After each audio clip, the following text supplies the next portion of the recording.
Hello，大家好，我是兜兜。萧炎茫然地站在一片白光世界中，不知为何，他的记忆似乎隐隐间有些紊乱。看到不远处有一个光圈，萧炎迟疑着踏了进去。踏进光圈的那一刹，仿佛仅仅只有一瞬，但萧炎却感觉犹如过了数十年、数百年一般。在他茫然间，他的身体陡然一震，莽荒古玉出现在他的视野中，红色的兽巢眨眼间出现在他百丈之内。萧炎皱着眉头，手掌一抬，一股无法形容的可怕能量从他掌心蔓延，凡是他周身百丈内的所有凶兽瞬间化为灰烬。萧炎有些错愕地看向自己的手掌，眼中涌上些许狂喜。这份他追逐了多年属于斗圣的力量，他终于具备了。一想到自己终于可以把魂族彻底灭了，萧炎就忍不住仰天大笑。而在他这个念头升起时，魂玉等人被后方的天空吐了出来。萧炎眼中闪过一丝红芒，手掌一捏，就将魂族的人生生捏成了一片血肉。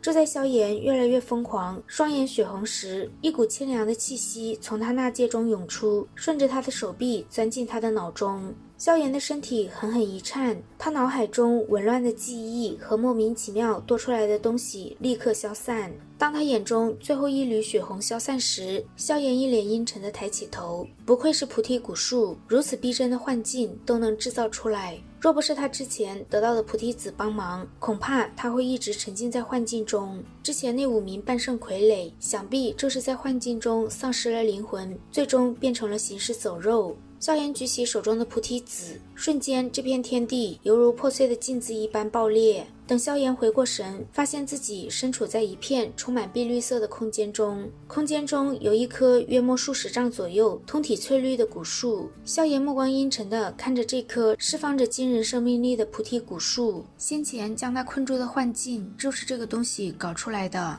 菩提古树在萧炎的注视下突然开始颤抖，一个个光团从他体内飘出，悬浮在萧炎面前。光团中的种种影像正是被困在各自幻境中的薰儿以及魂玉等人。看到薰儿他们的困境，萧炎愤怒地问菩提古树究竟想干什么。菩提古树再次摇晃，一个光团浮现，光团中一棵高达万丈的菩提古树前，一道身着黑衣的人影踏空而立，一股仿佛天地至尊般的气息从黑衣人体内蔓延。在他面前，万丈庞大的菩提古树都显得十分渺小。萧炎的眼神惊骇，这种让他灵魂都有种颤抖的感觉，天地间也只有存在于远古传说中的斗帝强者才具备。光团中的黑衣人对菩提古树发动攻击，萧炎一脸震惊地看向光团中，不敢相信菩提古树竟然还跟斗帝强者交过手。黑衣斗帝最后被一道从光团外爆射而来的攻击击中，他的身体以及这片天地都爆炸成一片虚无。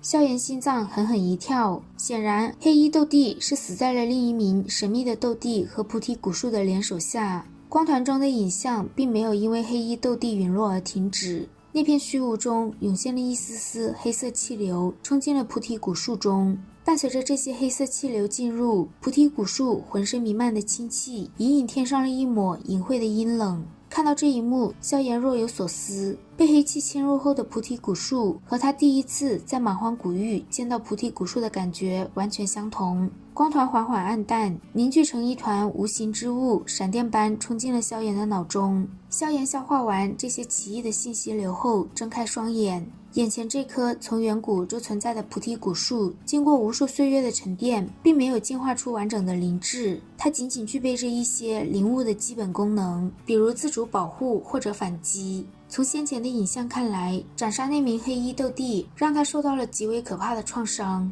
原本高达万丈的形体变成了如今不过1000丈左右，甚至那名斗帝的负面情绪在无数的岁月下逐渐侵蚀了菩提古树，这才让古树并不复杂的灵智开始偏向黑暗和阴冷。现在的菩提古树体内拥有着2份灵智，一份是原本就属于他的善良的灵智，另一份则是偏向邪恶的灵智。萧炎望向古树，难道他是想让他帮忙驱散那份邪恶的灵智？古树顿时犹如点头一般摇摆了起来。萧炎有些无语，觉得菩提古树也太看得起自己了，斗帝强者遗留的东西他肯定没有办法解决。古树中又冒出一个光团，光团中浮现一团火焰，又出现一颗菩提子，火焰将菩提子炼化，一股氢气出现，钻进古树体内。伴随着氢气的进入，菩提古树弥漫的阴冷看上去变淡了一些。萧炎有些迟疑，看向自己手中的菩提子，就这么一颗不精纯的菩提子，就能帮他？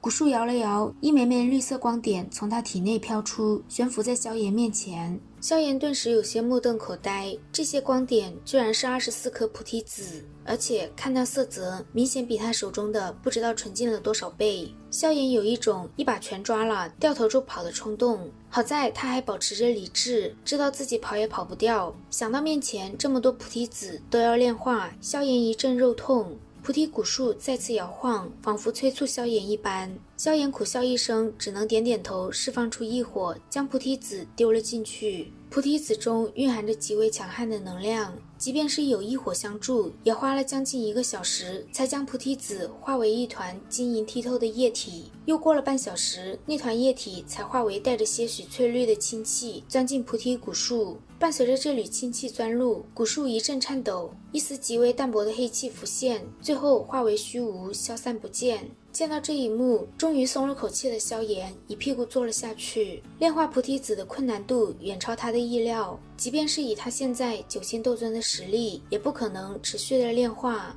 萧炎抹了一把冷汗，对着菩提古树摆摆手，他必须得休息一下。看到萧炎罢工，菩提古树顿时摇晃起来，一团绿色光芒从树体中释放，在古树树底形成一个翠绿色的古老蒲团。随后，古树伸出一根树枝，将萧炎拎坐在上面。萧炎屁股一沾上去，一股股精纯的可怕能量如同潮水涌进他的体内。在这种疯狂的灌注下，仅仅几个瞬间，萧炎体内消耗的斗气彻底恢复，甚至体内的斗气比以前巅峰的时候还要浓郁一些。萧炎忍不住倒吸了一口凉气，古树中的能量根本不需要任何炼化，就可以转化成斗气供人吸收。也就是说，有古树在，就永远不用担心斗气会枯竭。而最可怕的是，古树似乎还隐藏着一种扩容的功效，若是这个容器不断被扩大，所谓的瓶颈也会缓缓消失。这在萧炎震惊时，古树再度摇晃起来，催促萧炎继续炼制菩提子。有这么多好处摆着，萧炎这苦力也当得很开心。他不再吝啬自己的斗气，开始疯狂地炼化菩提子。慢慢的，萧炎已经记不清到底过去了多久，只知道自己被菩提古树回复了28次的斗气。等到萧炎再度伸出手掌，想要取过菩提子准备炼化时，却抓了个空。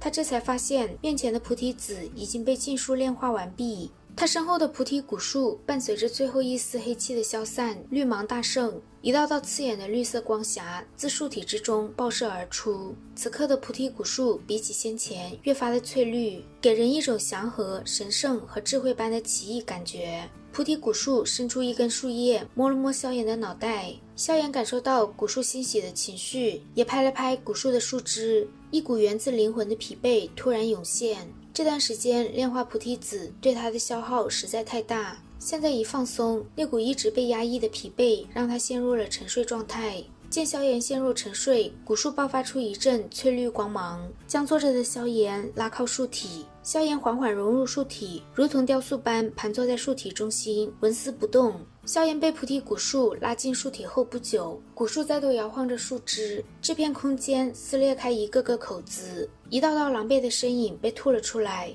这些人正是先前和萧炎一起进入古树的众人，他们的脸上都带着一丝惊骇，显然已经明白先前经历的一切都是幻境。即便是强如薰儿、魂玉等人，回想起幻境，也有种冷汗直流的冲动。等他们收起惊骇，才开始打量这片充满勃勃生机的奇异空间。